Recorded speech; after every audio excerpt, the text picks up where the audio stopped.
Hey, my name is Melaine, and we are going to be reviewing the nightly inventory 10th step process.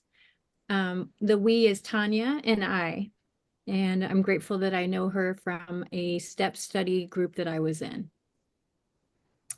Hi, everyone. I'm Tanya, and I'm glad to be here. Thank you. All right. I'm going to go ahead and talk about first my experience, strength, and hope around doing a nightly inventory and what that's meant for me in my recovery. I came into Al-Anon about 3.5 years ago, and really quickly on, I joined a step study program. And in that step study program, it was kind of like Al-Anon boot camp, but it was really, really important for me for my recovery at that time. And in there, I was placed in a special little nightly inventory group. And in that group, our facilitator, our leader was my friend Tanya, who's here with me today. And she has really helped me, and this group has helped me so much with my recovery. And so what we would do in this nightly inventory group is we would do our nightlies, and we're going to discuss what that looks like soon. And then we would share it with each other in our special little group. And this is where I got to know these special ladies so well. And these ladies know me better than anybody else. And they still talk to me, y'all. What a gift. I'm so blessed. And this is where we talk about how we're showing up for the day. How am I, I'm just taking inventory of where was I resentful? We're going to talk about all that. But in doing all of this, it started for me very basic because I didn't have the awareness to see a lot of things in the beginning. But as I practiced, it's a practice, right? And as I practiced, it grew and my awarenesses grew. And then my ability to see how I'm showing up, where fear is kind of running the show, my delusional thinking, all that stuff. I was able to get more clear on it. So it was hijacking me a lot less. And now it's become such an integral part of my life and such an important part of my recovery. And it's absolutely a gift. They say, like, I used to view it as a chore, and today I absolutely see it as a gift.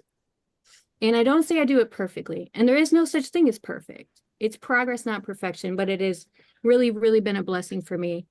And so I realized I can't unmute Tammy. Tammy B, if you could read the Courage to Change reading on page 60 for us, that would be fantastic. All right. Thank you. All right. This is again Courage to Change, page 60, February 29th. I am told that the automatic pilot in an airplane does not work by locking onto a course and sticking to it. Instead, it steers back and forth over the path of an assigned course and makes the necessary corrections when it senses that it has strayed. In reality, the autopilot is on course only 5 or 10% of the time. The other 90 or 95% of the time, it is off course and correcting for its diversion. I too must make continuous adjustments. I am much more willing to do so today because I have stopped expecting myself to be perfectly on course. I am bound to make plenty of mistakes, but with the help of Al-Anon program, I am learning to accept mistakes as an inevitably part of my adventure of living. Today's reminder, I can learn to steer the course my higher power sets by relying on a process of trial and error that includes a willingness to continually make adjustments. Quote from Alcoholism, the Family Disease, quote, a person who makes no mistakes usually does not make anything, close quote. Thank you so much for reading that. And, it talks about making mistakes, and there's an acronym I love for that, and it's HUMAN, humbly understanding mistakes are necessary. That's how I learn and that's how I grow. And, I can't show up differently. These inventories help me to have a new awareness, a new level of awareness, and I can't show up differently if I'm not aware. So this is just helping me to become aware so that I have choices. And it's such a gift. And again, it can help us if we do a nightly inventory group, really can help us create such beautiful relationships. So what I'm going to do now is we're going to start to get into the 10-step nightly inventory instructions. And Tanya and I are going to kind of bounce back and forth and read that and explain that to you. So I'm going to go ahead and get started. Step 10, nightly inventory instructions and example. When we retire at night, how to get started. You will need a WhatsApp account. This is for the group if you're doing a nightly inventory group. And if you're just doing a nightly inventory, you don't need a WhatsApp account if you just want to just do this for yourself. But for the group, download My Spiritual Toolkit app. This is an AA app, so it's not conference approved, but it's been very, very helpful for me in my recovery. This app offers the ability to WhatsApp or text your nightly inventories at a fee of 99 cents per month or $9.99 per year. You also have the option to use the app for free to complete nightly inventories. For this, you take a screenshot to send to your group. The app permits you to review any nightly inventories you've ever completed, allowing you to watch for patterns and growth. Open My Spiritual Toolkit app, then click on the tools icon at the bottom of the screen to access 10-question nightly inventory, and that's what we're going to talk about below. These questions are taken from the instructions in the big book, not conference approved literature, which is what I just mentioned, as to how we complete a nightly inventory. Tanya, would you please read anonymity for us? Of course. Hi, everyone. I'm Tanya. Anonymity. When we write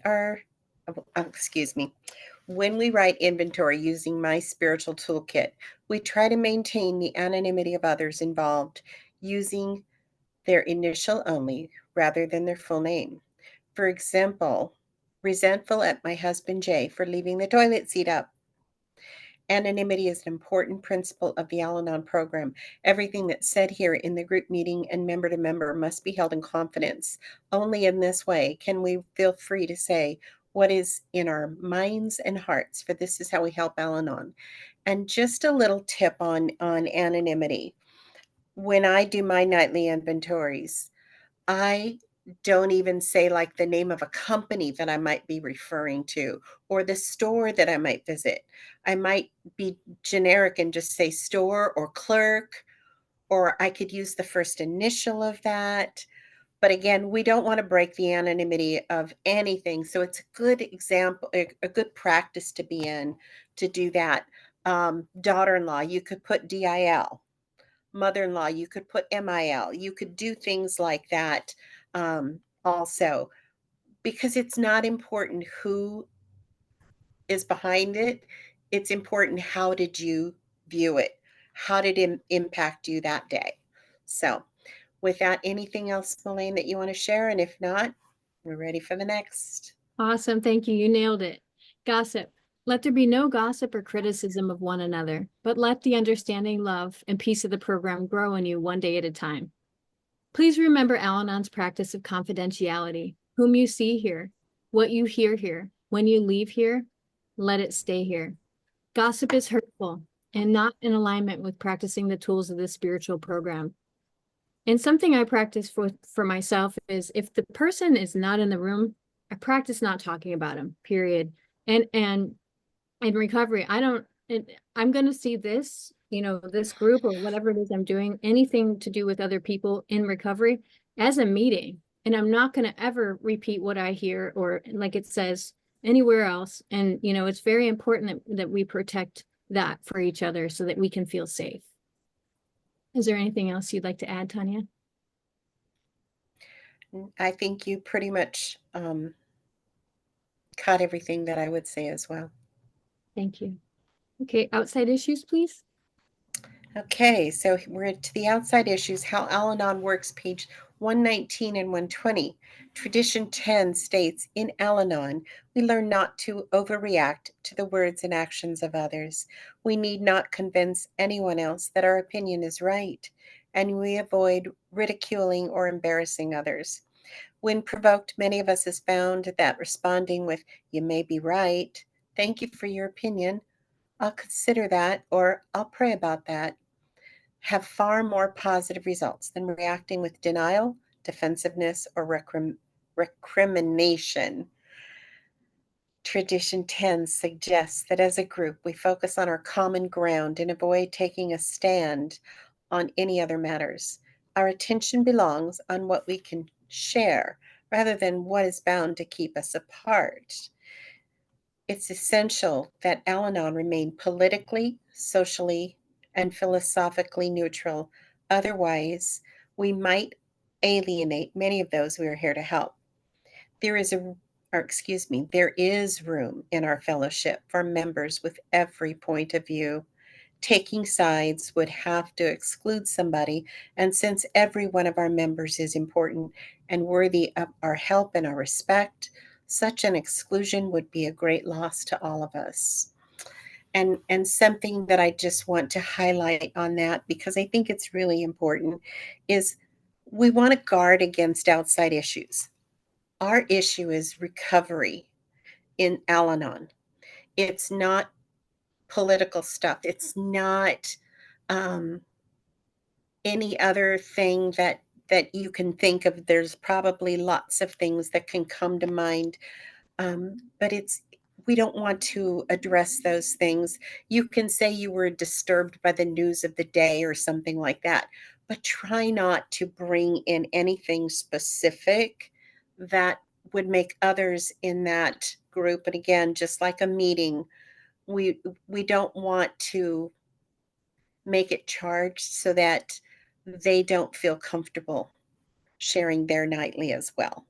So that's just one of those things that I would guard against. Elaine, anything else you want to share there? Yeah, just one thing. As I'm doing this an inventory, I remind myself that it's not a journal entry or a therapy session. It's for my recovery, and it's just noting, taking stock of how I showed up today. You know, and so, I just need to, for me, stick to that. And I like that you mentioned just being vague about, outside, just keeping it very simplified. If there's anything else, like and then also I get to practice accepting others as they are. This is a really cool place to get to practice that. It's reading and seeing and practicing, not judging them, but just accepting them. And I get to practice being kind, even in my thoughts. And I'm not saying I'm a saint at that. I'm not a saint at that, but I get to practice that. Thank you. And I'm going to go ahead and start with 10-step nightly inventory instructions summarized from the big book of AA, page 86. Things to keep in mind.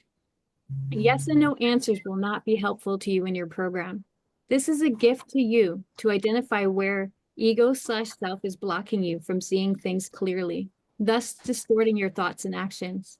You can then go to your higher power, HP, whatever that means for you. And it's very open, your interpretation of whatever, it could be anything, the universe, nature, whatever that means for you, but we're just going to call it HP for the sake of this conversation. Whatever that means for you, with awareness of ego/self, in order to be ready to receive inspiration from HP as to who and how HP would have you be. Your honest inventory allows you to see the manifestation of your dis-ease each day, providing you with self-awareness and the ability to go to HP. Try to see it as a gift rather than a task. If you cannot identify the problem, how do you find the solution? This is for you. Remember that any inventory you write is an inventory of you and the manifestations of your dis-ease. So be sure that your inventory focuses on your part and your mistakes, not what you perceive as the mistakes of others. Recall step 4, made a fearless and searching moral inventory of ourselves, me. Keep in mind that other members are not there to fix your problems. They are there to be of service to someone, to listen, and then to offer considerations if they are inspired to do so. And we will mention later on, after this, the conclusion of these instructions of what we consider, what a consideration is. Send your nightly inventories to your group every night before bed.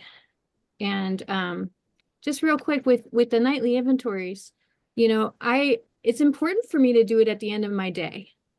Because if I do it in the middle, how many things did I not get to inventory? Did I not get to put in there? And if I do it at night, I get to review the whole day, right? And let's say I do it in the morning, I have to remember everything that happened the whole day before. I can barely remember it as the day at the end of the night because a lot of stuff goes on, right?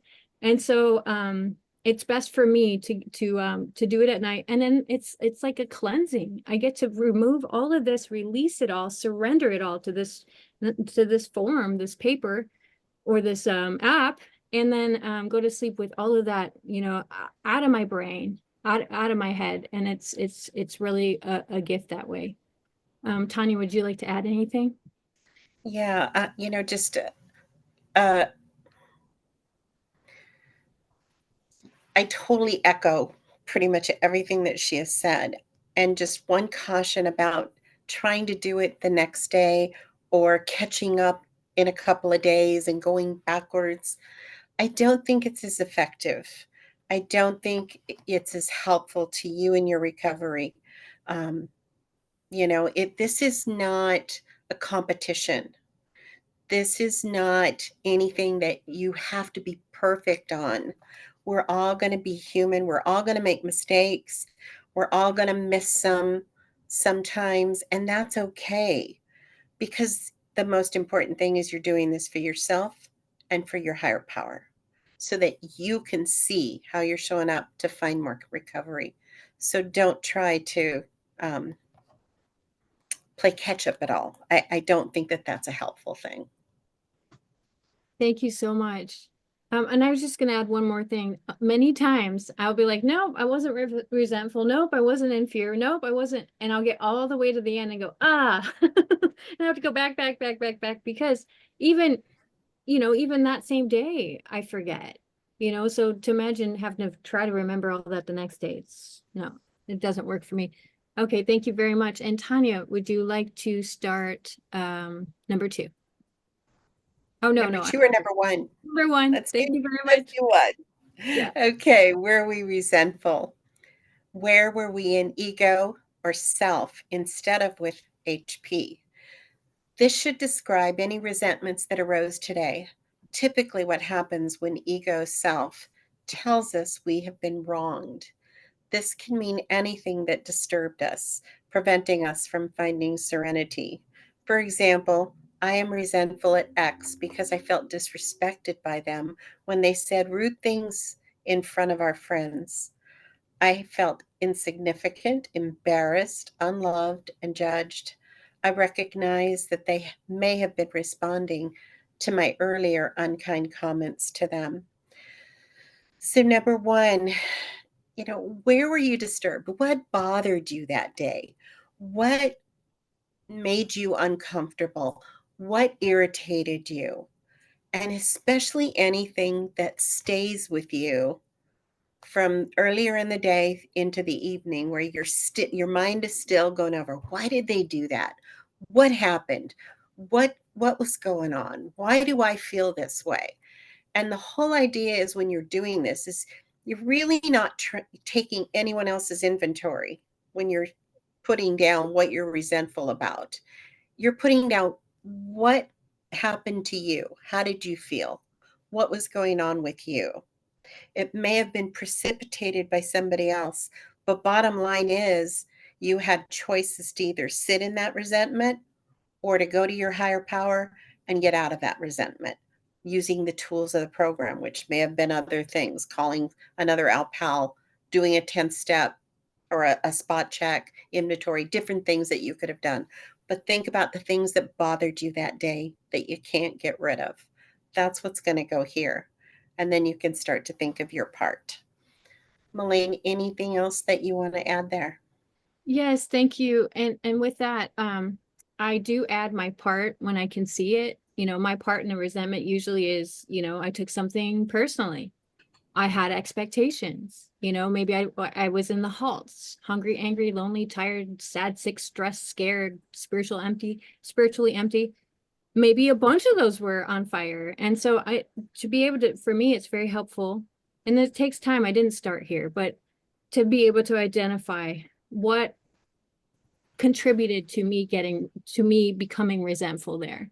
And that's very helpful. And that's basically looking at like kind of step 4 stuff there. Um, yeah. And also I can write down where, you know, I started to get resentful, but I used some tools to help me not become resentful. I get it, so I could put that down. If I wasn't resentful, but it didn't turn into a resentment, I can actually put down my progress, how I used the tool to help me not go there, and celebrate and put that down, and basically celebrate that win right there. And like Tanya said, even if it's like annoyance or frustration, I can absolutely put that down. Okay, I'm gonna go ahead and do number 2. Now it's time for 2.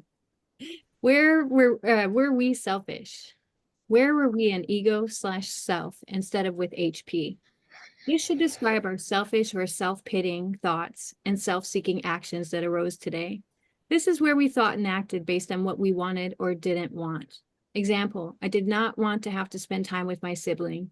I wanted my partner to bring me flowers and was upset when they did not because they did not love me enough to do that for me. I yelled at a person who stole my parking spot at the grocery store. And here, self-pity is a part of, selfishness. If I'm feeling self-pity, I put that here. Yeah, it says that, or self-pitying thoughts. And also, a lot of times I don't even realize it, but I want what I want when I want it, and where did that show up? And putting that down, and getting clear and recognizing that. It's really helpful to help me not get hijacked by that. Is there anything else you'd like to add, Tanya?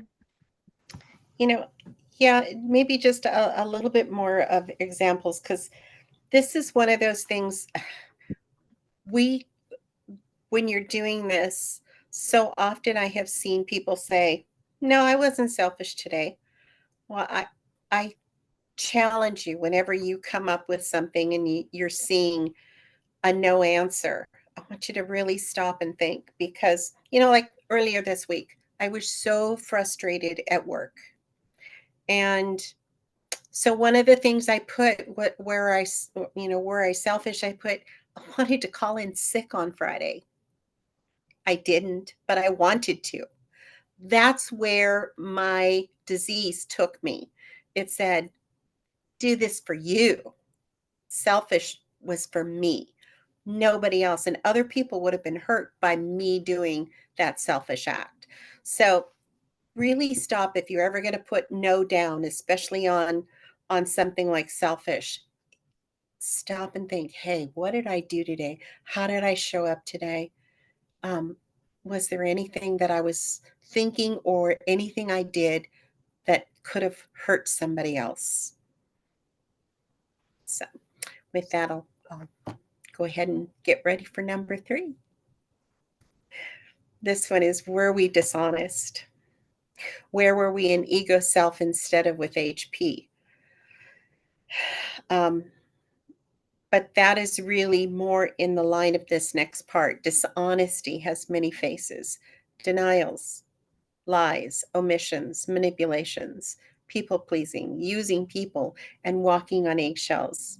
We can be stuck in a delusional belief about how someone or something should be, instead of surrendering to the reality of how someone or something actually is. This is where we are able to see our dis-ease and how the lens through which we see things is skewed. There are the things we need, or these are the things we need HP to help us with in order to gain a new perspective. For example, I did not tell my partner that I had a call with my ex today.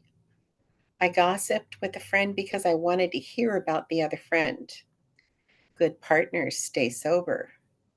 I need my sibling to apologize or I won't be able to speak to them again. Good parents do anything for their children. I can't be in the same room as someone who ignores me. And for me, this particular question, I ask myself a couple of things when I do it. What old thoughts and patterns are showing up today that have made me think certain things about certain people? And are those real? Are they true? Or are they fictional? Um, And the other thing I ask is, am I in denial about something? Am I not seeing things with the right set of perspectives? Do I have the right glasses on? I actually have a couple of different pairs of glasses, and kind of to tie into that, I could say something like, I'm delusional because I think that people do things deliberately to make things difficult for me. That's an old pattern that I can put back into play if I'm not careful. Or also that every day at work will be hard, just like I talked about that a minute ago. Those are things that are true. But then there's also things about denial, so um, that is what I'm lying to myself about. I'm lying to myself if I think I can help my loved one stay sober, because that's not true. So really think on those things. What are the old thoughts that you've had? And are they real? Are they true? And also, where are you telling yourself stories? Where are you telling yourself some lies? So that you can kind of get down to the deeper um, truths there. Because once we uncover those, then we can get back to going into fact searching, and that will help your recovery. Melaine, anything to share there? Just a couple of little things.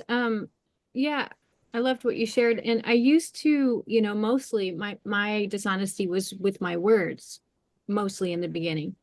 And now that is usually not that's usually not my truth. Most of my dishonesty is in my thinking, with delusional thoughts where my mind is lying to me. And for example, I will, text someone and they don't get back to me. And my mind literally tells me they're not getting back to you because they don't like you anymore. And it's not true. It's like, what are the chances that that's true suddenly out of the blue? And it's my mind lying to me. And so that's a delusional thought, and recognizing that and going, oh, thank you. And I tell it, thank you for sharing. That's not my truth today. Because almost never is that true. It's not. And because I can recognize it, I don't have to stay stuck there, which is really awesome. And putting it down is helpful. And then also, um, you know, if I do lie with my words, which is not very often because I don't want to have to admit it in my nightly inventory and have my sisters read it because I'm a people pleaser and I want everyone to love me. Oh, why did I lie with my words? Why did I, what happened there for me? Was I afraid that I would be judged poorly? Was I afraid that somebody would be mad at me? That's helpful for me to see that. Like, what's my payout there? And then what's the cost? I don't feel good about myself, that kind of thing. Yeah, I think that's enough there. Okay. Number 4, were we afraid? Were we in ego? Where were we in ego/self instead of with higher power, HP? This should describe the fears that we felt during the day. This is where we look at what we were afraid would happen if we didn't get what we wanted, or if we lost what we had. Where, where were we afraid of losing something, or not getting what we want, of an outcome going a different way? Example, fear of being disrespected or not deserving of respect. Afraid my partner is cheating and I will be abandoned. Fear of being lonely or alone. Fear of being thought of as a bad parent, etc. And I get really, I still have fear. This program for me is a program of less. It's like I still have fear, but it's less, and it doesn't have to define me today. And so I writing it down and noting it. And there's a great acronym for fear: false evidence appearing real. A lot of it for me is lies. It's not true, you know, and just recognizing it and seeing it really takes a lot of the power out of it for me. And yeah, I have fears of talking in front of people. I still have that social anxiety, and I've got a saying for that, do it scared, but do it. So tonight in my nightly inventory, it will go down there. Fear of speaking in front of you guys, and fear that it won't come out the way I think it needs to. and that I'll be judged poorly or whatever. But it doesn't prevent me from doing it. I still get to show up. My higher power helps me have the courage and the power to do it. Anyway, anything else you'd like to add, Tanya? You know, I think you did a great job, and thanks for sharing your personal example. Um, with me, understanding my fears, understanding what they really are, and that came from doing my fourth and fifth step. It really helps me to start to put things into perspective. I can start to see where those start to trigger other things in my actions and attitudes towards others. So, if I can encourage you at all, be as honest as possible with yourself when it comes to trying to isolate what fears are being affected because of the other things that have happened in the first three questions.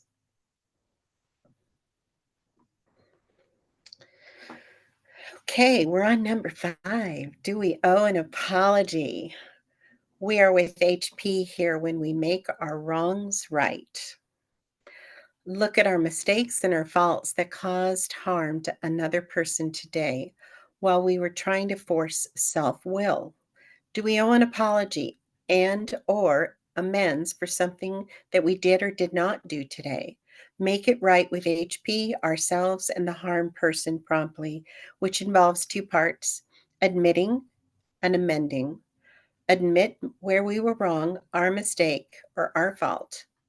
Amend our actions by asking HP to remove from us the fears, delusions, and selfish thoughts so that I can show up differently.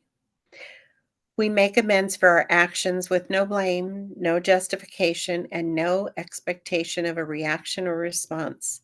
This is not for the other person. This is for us so that we can remove what blocks us from our HP. Remember, just because we are wrong does not make the other person right.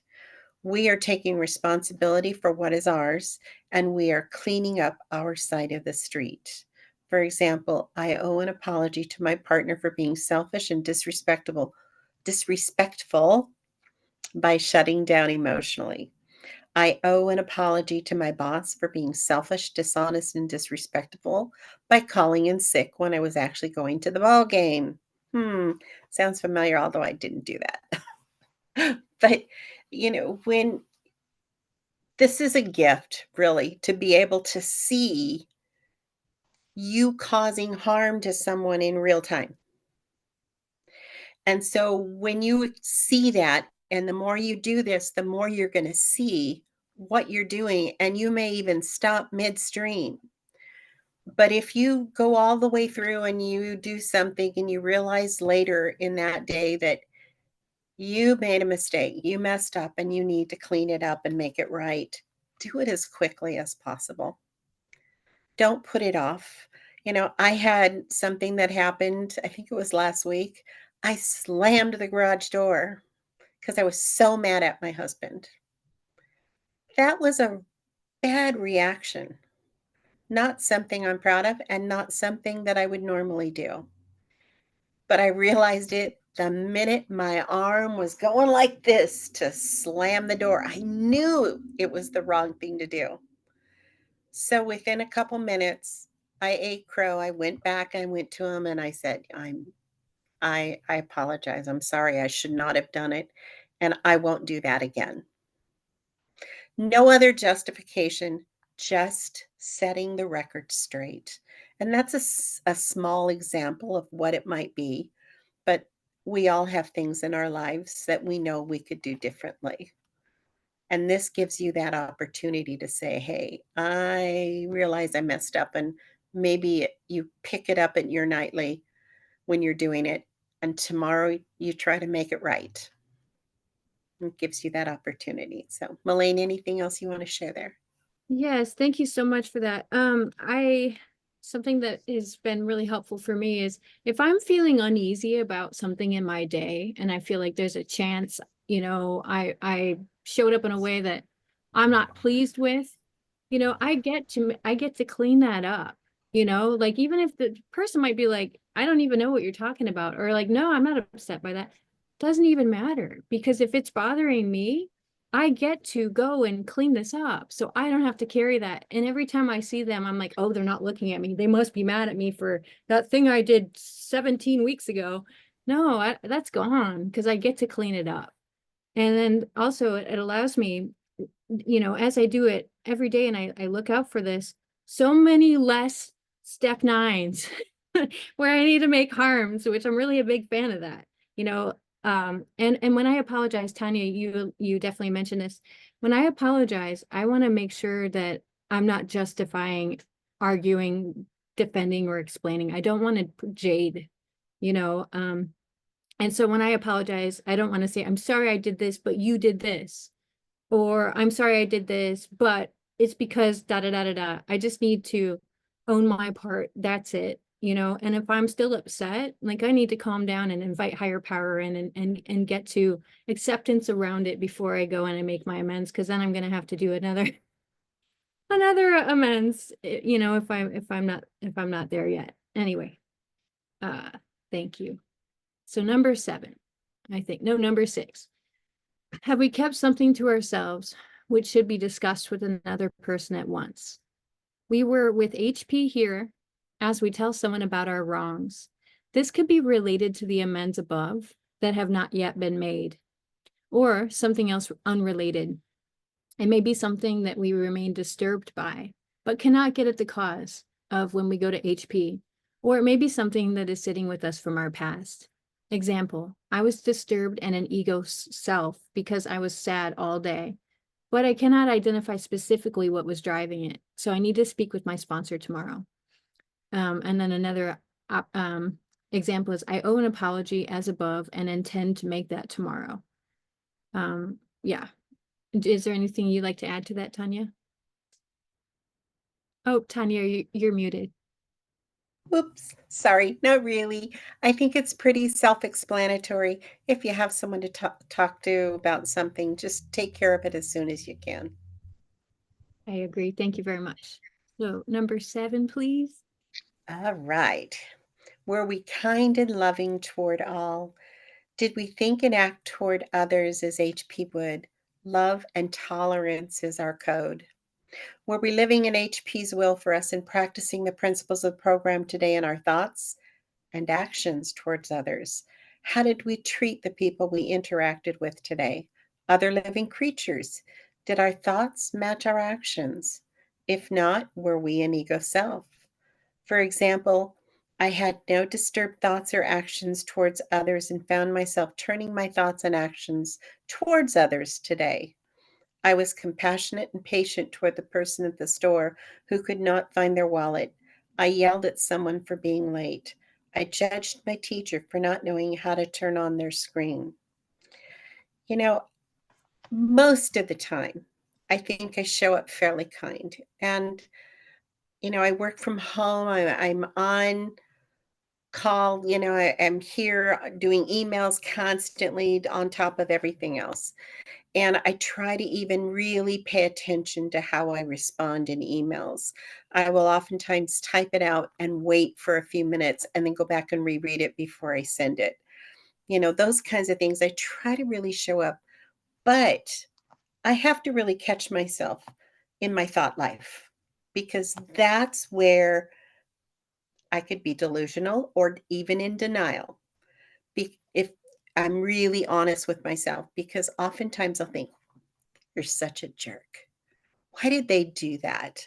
Why did they respond that way to me? Or why did that person at the store not speak kindly to me when they spoke kindly to the person before me and the person after me? I'll catch myself doing things like that.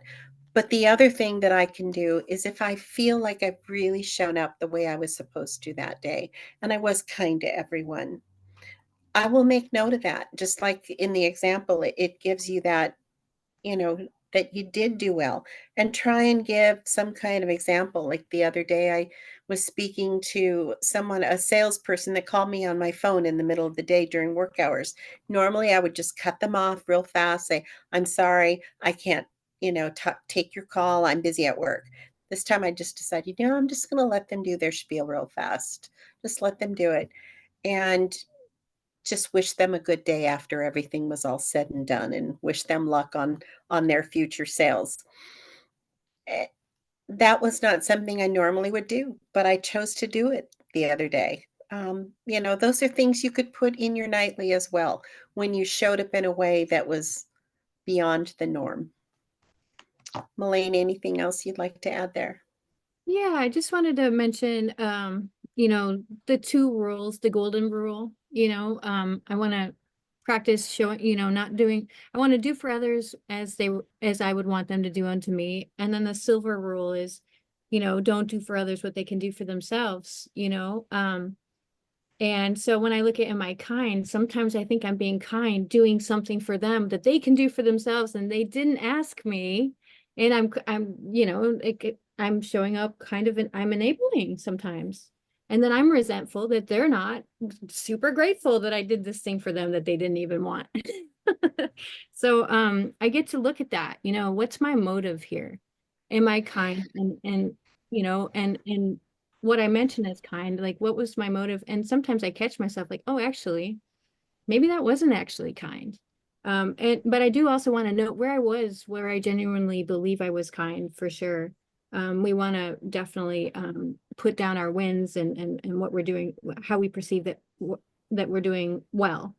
And also, I count too, like how am I treating, was I kind to myself?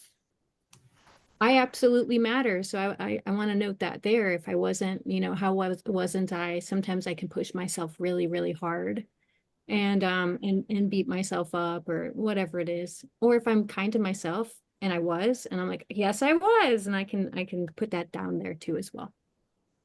Okay, number 8. What could we have done better?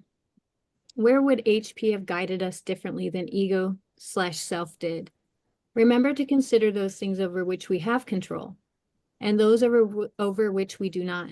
If we've been living in HP's will instead of self-will, what would we have done differently? Example, I could have recognized that my partner is sick like me and been loving and compassionate towards a sick person instead of angry when they started drinking again. I could have measured my worth with HP rather than expecting my child to make me feel worthy by complimenting the dinner I made and then getting upset when they did not. I could have recognized that I disrespected my sibling by commenting on their parenting, resulting in them hanging up on me. I could have apologized for the harm I caused instead of feeling resentful and disrespected for being hung up on. And for me, most of the time it's what could I have done better? More prayer, you know, it's more spiritual development. It's in one of the readings. And so I usually put that down. And also practicing the pause, postpone action until serenity emerges. And there's another pause I like, perhaps another unseen solution exists. That's choices. And then when I can pause, I can get recalibrated with my higher power and allow that, myself to my higher power to communicate with me so that I can see the choices. Yeah. Um, that's all I have for that. Would you like to add anything? Not much. You did a great job, Melanie, and I think those examples are really good. Um, and I, like you, prayer and connection with my higher power is almost always number one there. More faith, more trust, more.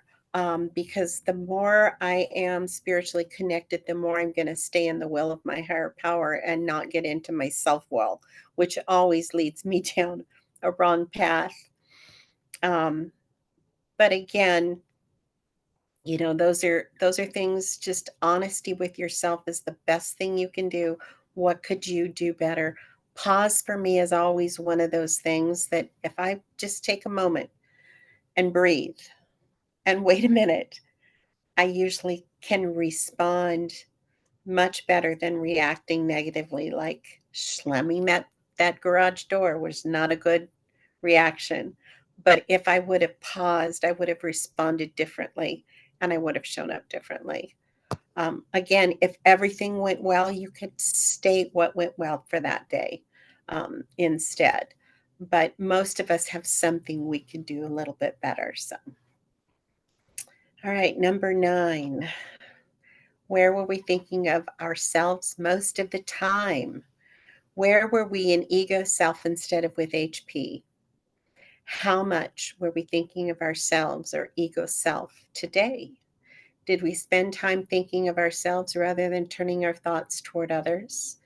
If we identified that we were selfish, dishonest, resentful, or fearful, were we an ego self? For example, I was in ego self a lot today. See numbers or see above in numbers 1 to 4. I wanted things to go my way at work and was resentful when it did not. I was angry and hurt in a bad mood. I wanted to be left alone. I felt disrespected at school. I was upset when my friend did not call me. You know, there's almost never a day when I'm not in ego self, when I'm not thinking about myself and my needs and my wants and what would make my day better, what would make me better, what would make me happier. There's almost never a day. And that's really kind of sad if we're really honest about it, that we are always thinking about ourselves. So if I were to put no there, I'd probably be lying to myself, and I'd have to go back and see number 4 again and say, or number 3 again and say, was I delusional? Because I probably was. There's, like I said, there's almost never a day that I don't think about myself. The minute I wake up in the morning, I'm thinking, okay, what's for breakfast? What am I going to do? What am I going to wear today? Who am I going to see today? How are things going to go today? Am I going to be happy today?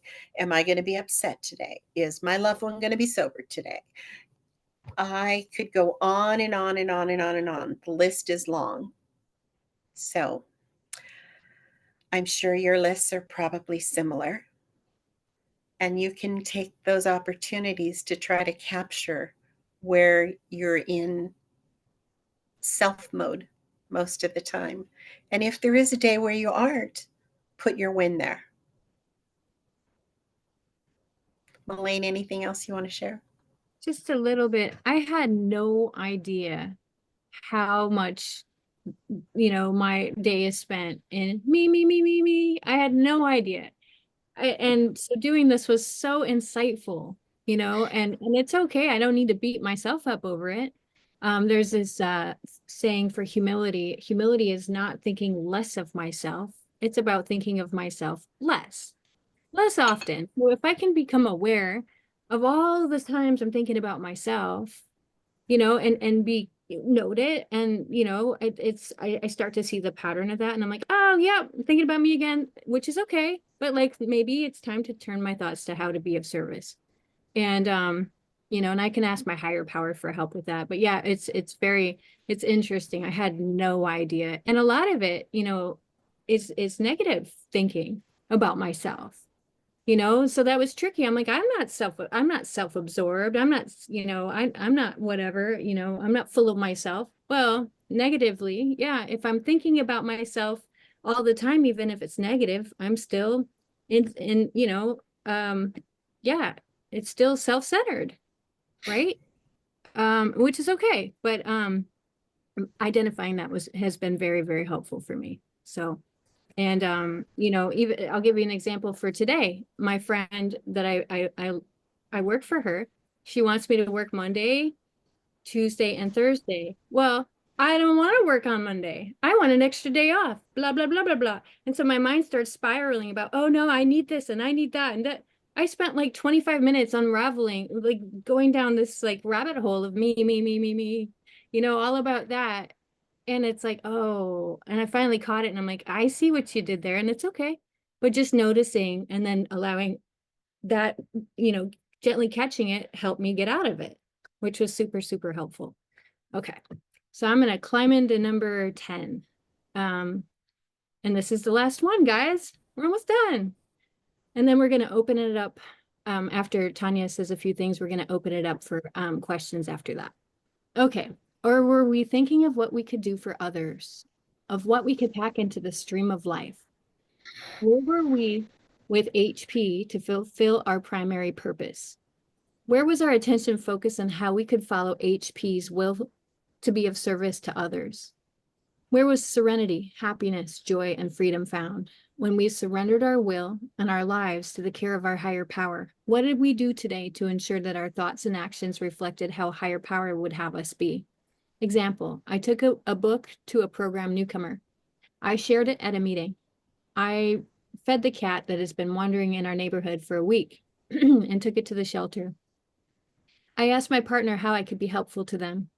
I offered my phone number to someone in a meeting who asked for someone to speak with. I showed compassion to my child who was angry with me because I recognized they are sick like me and searching for something that would make them feel better. And they were not being mean to me. I'm sorry. And they were not meaning to hurt me. And I recognize that I do the same thing when I am an ego/self.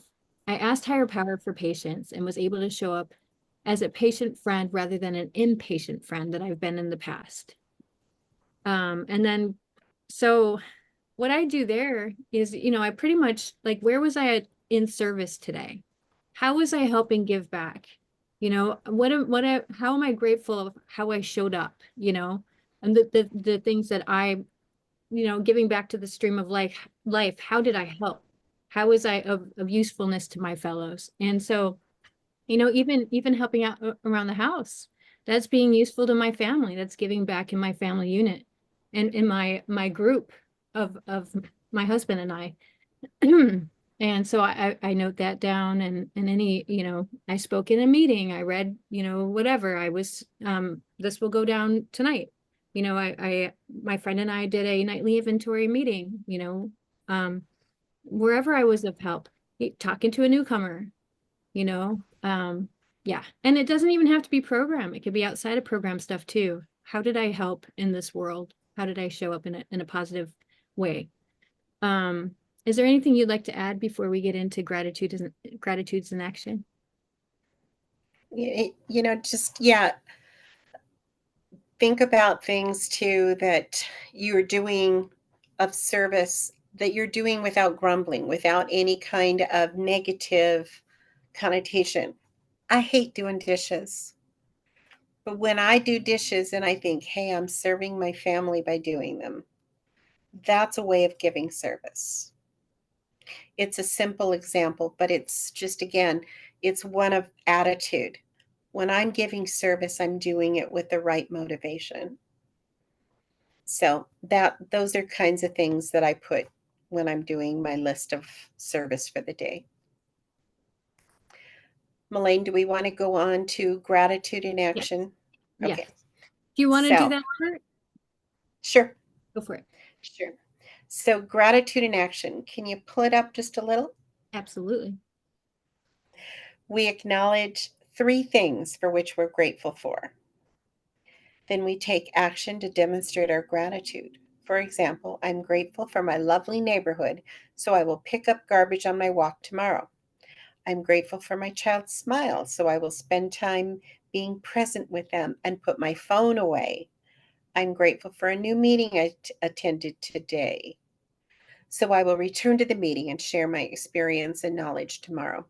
And the idea is you want to finish your 10 questions and then do gratitudes in action. And you try to do at least 3, and it could be something as simple as, my girlfriend did this twice this last week, put that she had clean sheets on her bed to sleep in. So she will pray for those that don't have a warm, clean bed to sleep in.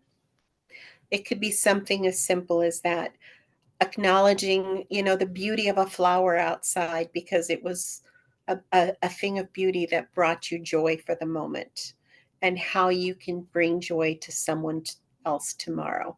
It can be simple things like that. It can be program related. I'm all of a sudden aware that I was being really mean to a particular person. And all of a sudden, I realized why I was doing it, because I was afraid that they were judging me poorly. So I'm thankful for the perception and the new perspective this program's giving me so that I can show up in a better way tomorrow. So those are just some kinds of examples that you might have.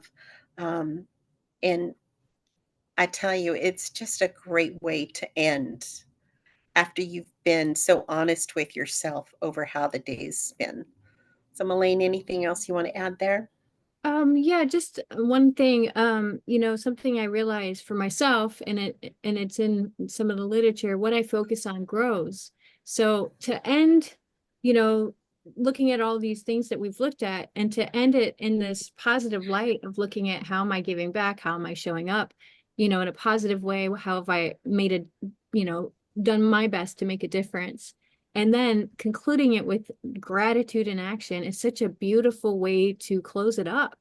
And then I get to go into the rest of my night, going to sleep with that gratitude in my heart. And it just feels really, really good. And when we do a gratitude in action, we're mentioning what we're grateful for, but we're turning it into like, I'm grateful for this thing, so I'm gonna do this. It's like I'm giving back for this wonderful thing I have. And it for me, it makes it um even more profound somehow. I love it. I love that experience of doing these. This has been really helpful for me. Okay. After completing a nightly inventory, once you complete the nightly inventory, it states, but we must be careful not to drift into worry, remorse, or morbid reflection, for that would diminish our usefulness to others. And that's at the end of when you do your nightly inventory. It says it in the app. We do not beat ourselves up for the things that make their way into our inventories. The idea of inventory of ego self is to get as honest with higher power and ourselves as we can, without sitting in judgment of what we find. Our role is to become self-aware and to allow HP to determine what may or may not need to be changed and how to do that. We inventory and leave the rest to HP. This is a program of faith and action. Faith without works is dead. We must do the work to uncover the truth about ego and self, and then have higher power, and then have faith that higher power will restore us to sanity. HP will give us direction and the power to carry out HP's will for us. After making our review, we ask HP's forgiveness and inquire what corrective measures should be taken. We then take the lessons learned from the inventory into our prayer and meditation the next morning, as we see what as we ask HP to direct our thinking for the day. We may see a pattern in our defective thoughts and actions and identify the fears and delusions that drive those. We recognize how ego/self creates tunnel vision, distorting our perspective on everything and preventing us from seeing the reality of the situation. We can see that ego self is the problem, and the solution sits with HP and the perspective HP can offer us when we are no longer looking through the lens of fear and delusional beliefs, thoughts and actions out of the principles and the steps, rather than out of fear and dishonesty. And I just wanted to say, for me, before I start my nightly inventories, it's become really important for me to pray to see what I'm supposed to see. And that, the times I did it in the beginning, because in the beginning, when I first started, I really couldn't see a whole lot of, like, I was like, I don't know. And praying for guidance to see it was very helpful. And it's something that I continue to do. And I know I get help when I ask for it. Tanya, did you want to add anything? Not really. I think that that covers it beautifully. Awesome. Do you want to do the Of consideration course. segment? Thank you. Our considerations. A consideration is a solution-based idea shared from one group member to another based on one's own experience, strength, and hope. For example, a member was resentful about a situation where they were agreeing to help someone move and they didn't want to. A consideration from another member may look like, anytime I say yes when I want to say no, I am people pleasing. When I show up this way, I always end up resentful. This also fits well under the question 3, were we dishonest? Yes, I was dishonest by saying yes when I wanted to say no. When someone offers a consideration, aside from possibly thanking them, there's no need to respond. I get to practice Jade, not justifying, arguing, defending, or explaining. I can take the consideration to my HP to help me see if there's any truth in it. Some questions to ask before offering considerations. Does this need to be said? Does this need to be said by me? Does this need to be said by me now? What's my motive? And where is HP in this? There is no criticism, no opinions, just sharing our experience, strength, and hope, and how we solved similar problems. And for me, the idea behind a consideration is I often can see things that other people may not see themselves. I think that's one of the things our higher power can give to us is wisdom. And I think that's true of most people in these rooms. We're often fixers. We're often troubleshooters. We're often problem solvers. The problem is so often we want to open our mouth and speak without it even being asked for an opinion. But in our nightly inventories, we do want to be thoughtful if we see that there may be a solution there. And one of the things I sometimes will say is, have you considered? And then make my comment. And the whole idea behind it is we want it to be program based. We want it to be solution based. We don't want it to be critical. We don't want it to be questioning their abilities or anything else. It's just we all see things from a different perspective and we all have different experiences. And maybe we can share that with someone. The other thing is when someone gives me a consideration, I don't typically respond much to it. I stop and I try to go to my higher power first and say, is there any truth in what they said? Am I not looking at the situation with the right perspective? Do I need to see something new that I hadn't thought of before? And do I need to apply a different method or a different approach to how I'm dealing with this? So, again, the whole idea is go to your higher power, see if there's truth. If you decide to do anything, you can thank them if you want. You can be silent if you want. You can do a thumbs up or a heart emoji if you like. You don't have to. That's the whole beauty of considerations, is it's meant between you and your higher power. And don't take offense if no one responds to your consideration. Don't feel, oh, I shouldn't have said that. Oh, I shouldn't. They didn't like what I said because they didn't comment. That's not our role. Our role is to let the higher power of that person intervene and take care of any situation that needs to come up. So, Melaine, is there anything else you want to add on considerations? Yes, just a little bit. I loved what you shared. And, you know, something else is I don't have to offer considerations to every single nightly inventory, only when I feel moved to do so, you know. And then, if like let's say mine doesn't get commented on, but everybody else's does, I don't have to take that. I get to practice not taking that personally and just, I got to get out what I needed to get out, right? And yeah. So, we don't have to, there's not this immense pressure to respond to everybody or to do that. And I like what Tanya said. I just click heart, when people offer considerations to me, and that's my acknowledgement that I saw it, and that's my thank you. And then I don't need to say anything else. And as Tanya mentioned, I get to take that to my higher power and ask if there's anything in there for me. Is there a message there for me? Is this true for me? And I like to take that out into the real world. And, if someone offers me an idea that I don't necessarily rather than shoot it down or get offended or whatever, I ask myself that same question. Is there any truth in this for me?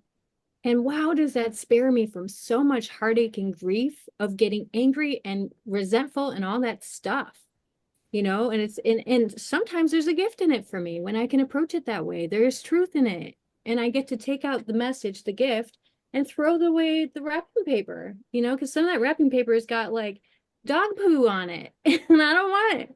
Throw that over there. And then I get to have the gift of whatever the truth was for me, which is a blessing, you know. And that's all I have for that. And so we're done with this. Tanya, would you like to share what you've gotten out of doing your nightly inventories? And then we're going to open it up for questions. Sure. For me, the nightly inventories have been an amazing tool. An amazing tool for me to see things about myself that I never would have even begun to start to look at. Um, uh, there, there are truths that I have uncovered about myself that have continued to grow each time I do them. And also as I witness the inventories of the other people that I share with. And I do this with several groups that I share inventories with, as well as with my sponsees. And it's been a real blessing. I cannot say how much, because it's undescribable, and I cannot confine it to just a few words. But it has exponentially helped my growth in my recovery in this program.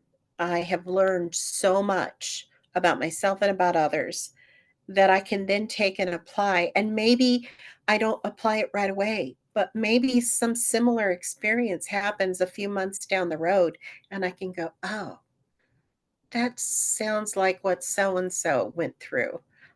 How did they handle it? Oh, yeah, that's what they did. So then I can go, maybe I can try something similar. So there's been so many gifts, so many lessons that I have learned by doing my nightlies. And one of the things that I love, that when I started doing my nightlies, I came across something called a ladder. And a ladder really, really, really helped me understand that my fears are at the basis of everything that happens with me. They start my delusional thinking and my denial.